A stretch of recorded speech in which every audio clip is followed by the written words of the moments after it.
नमस्कार।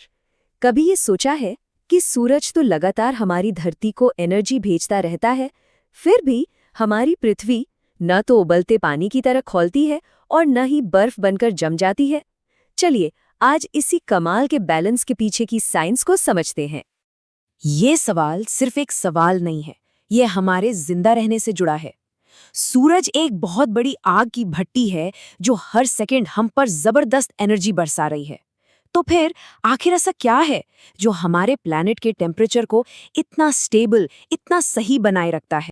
इस पहेली को सुलझाने के लिए हमें एनर्जी के पूरे सफर को ट्रैक करना होगा, सूरज से धरती तक और फिर धरती से वापस अंतरिक्ष तक।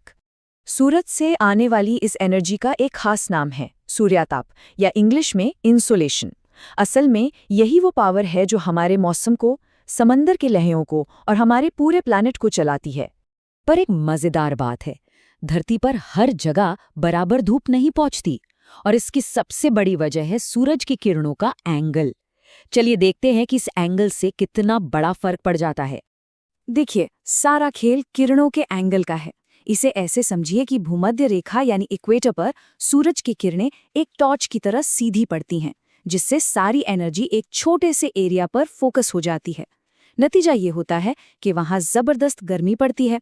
वहीं दूसरी ओर ध्रुवों पर यानी पोल्स पर यही किरणें तिरछी होकर एक बड़े एरिया में फैल जाती हैं।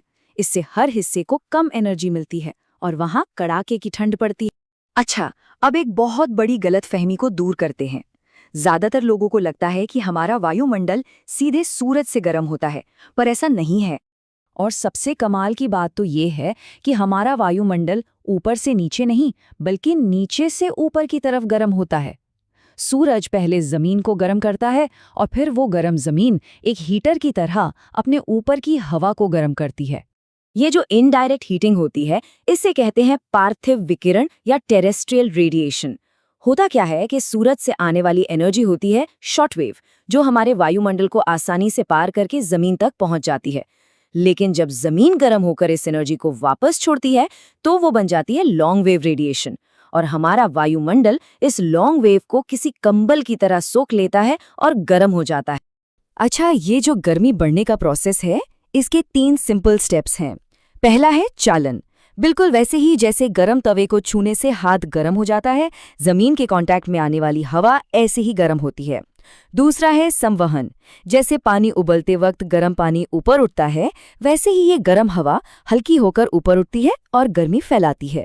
और तीसरा है अभिवहन, यानी हवा का चलना, जो इस गर्मी को एक जगह से दूसरी जगह ले जाता है। चलिए अब आते हैं अपनी मेन पहेली पर, और इसे सुलझाने के लिए देखते हैं धरती का एनर्जी अकाउंट, जिसे वैज्ञानिक कहते हैं ऊष्मा बजट। तो चलिए मान लेते हैं कि सूरज से हमें 100 यूनिट एनर्जी मिली। ये हमारे वायुमंडल की सबसे ऊपरी परत तक पहुंची। अब इन 100 यूनिट्स में से पता है क्या होता है? 35 यूनिट्स तो धरती पर पहुंचने से पहले ही वापस स्पेस में भेज दी जाती हैं।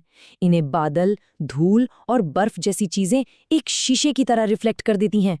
एनर्जी को रिफ्लेक्ट करने की इसी पावर को कहते हैं एल्बिडो। ये हमारे प्लैनेट का नेचुरल मिरर सिस्टम है, और हर सतह का एल्बिडो अलग अलग होता है। जैसे जो ताज़ी बर्फ होती है ना, उसका एल्बिडो बहुत हाई होता है, वो लगभग 90% धूप वापस भेज देती है। इसीलिए तो बर्फीली जगहों पर आंखों में चमक लगती है। वहीं गहरे जंगल या समंदर ज्यादातर एनर्जी सोख लेते हैं, इसलिए उनका एल्बिडो काफी कम होता है। तो हिसाब सीधा है, 100 में से 35 यूनिट्स वापस चली गईं, बची 65। ये 65 यूनिट्स धरती और हमारा वायुमंडल सोख लेते हैं। अब बैलेंस का नियम क्या कहता है? जितनी एनर्जी आई उतनी ही वापस भी जानी चाहिए, यानी धरती को ठीक 65 यूनिट्स एनर्जी वापस स्पेस में भेजनी होगी। तो ये 65 यूनिट्स का हिसाब किताब कैसे होता है? जरा इस चार्ट को देखिए। इन 65 में से 51 यूनिट्स तो सीधे जमीन सोखती है और 14 वायुमंडल। और जब वापस भेजने की बारी आती है तो 17 यूनिट सीधे जमीन से स्पेस में चली जाती हैं और 48 वायुमंडल से। और 17 + 48 कितना हुआ? बिल्कुल सही, 65। हिसाब एकदम बराबर। तो जितनी आई यानी 65 यूनिट, उतनी ही बाहर चली गई यानी 65 यूनिट। ये बैलेंस बिल्कुल परफेक्ट है, और बस यही है हमारी उस पहेली का जवाब, जिसकी वजह से धरती का टेम्परेचर स्थिर बना रहता है। तो अब ये तो साफ हो गया कि हमारी धरती का एवरेज टेम्परेचर एक जैसा क्यों बना रहता है, लेकिन ये एवरेज है। हम सब जानते हैं कि दिल्ली की गर्मी और शिमला की ठंड में जमीन आसमान का फर्क है। तो ये फर्क क्यों होता है? देखिए, किसी भी जगह का टेम्परेचर कई बातों पर डिपेंड करता है। एक तो है अक्षांश, यानी वो जगह इक्वेटर से कितनी दूर है, ये हम देख चुके हैं। दूसरा है ऊंचाई, यानी एल्टीट्यूड। इसके अलावा समुद्र से दूरी, समुद्री धाराएं और लोकल हवाएं भी बहुत बड़ा रोल प्ले करती हैं। इनमें से एक बहुत ही जरूरी फैक्टर है ऊंचाई। हम सब ने महसूस किया है कि पहाड़ों पर जाते ही ठंडक होने लगती है। इसका एक साइंटिफिक रूल है जिसे कहते हैं सामान्य ह्रास दर। ये रूल कहता है कि हर 1000 मीटर यानी 1 किलोमीटर ऊपर जाने पर टेम्परेचर लगभग 6.5 डिग्री सेल्सियस कम हो जाता है। और ऐसा क्यों होता है? अरे, इसका जवाब तो हमें पहले से ही पता है, क्योंकि हमारा वायुमंडल नीचे जमीन वाले हीटर से गर्म होता है। तो जाहिर है उस हीटर से जितना दूर यानी जितना ऊपर जाएंगे, हवा उतनी ही ठंडी होती जाएगी। तो चलिए एक बार फटाफट से सारी जरूरी बातों को रीकैप कर लेते हैं। पहली बात हमने सीखी कि सूर्यातप यानी इंसुलेशन सूरज से आने वाली एनर्जी है। दूसरी सबसे जरूरी बात, हमारा वायुमंडल ऊपर से नहीं बल्कि नीचे से, जमीन से गर्म होता है। तीसरी बात, पृथ्वी का heat budget incoming is equal to outgoing के परफेक्ट बैलेंस पर चलता है, जिससे टेम्परेचर स्थिर रहता है।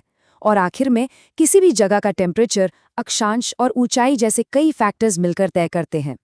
और अब एक आखिरी सवाल, ये जो नाजुक सा बैलेंस है ना, ये हजारों सालों से बना हुआ है, पर इसकी कोई गारंटी नहीं है। क्या हो सकता है अगर हमारी एक्टिविटीज इस बैलेंस को बिगाड़ना शुरू कर दें? इस बारे में सोचना और इसे समझना आज पहले से कहीं ज्यादा जरूरी हो गया है। अगर आपको ये वीडियो यूजफुल लगी हो तो target with Amit YouTube channel को सब्सक्राइब जरूर करें। ऐसी ही इजी और डिटेल्ड वीडियोस के लिए बेल आइकन दबाना ना भूलें।